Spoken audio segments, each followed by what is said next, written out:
यात्राला चाललेत.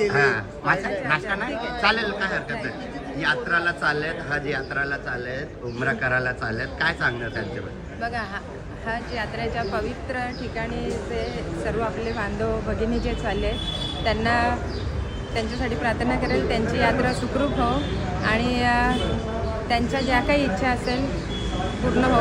आणि अशा पवित्र ठिकाणी जायला पण नशीब लागतं आणि खूप ते नशीबवान आहेत तिथे चालले.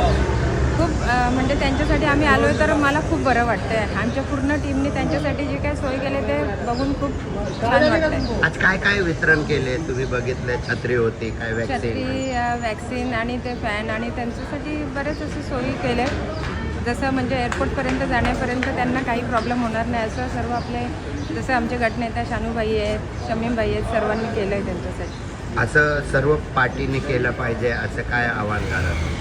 बघा आता आपली पार्टी करते, आमचे नेते माननीय श्री जितेंद्रजी आव्हाड साहेब त्यांच्या मार्गदर्शनाखाली सर्वजण करत आहेत. आता जे साहेब सांगतील तसं सर्व करत आहेत, पण बाकी त्यांचं इतर पार्ट्यांची आपली मर्जी.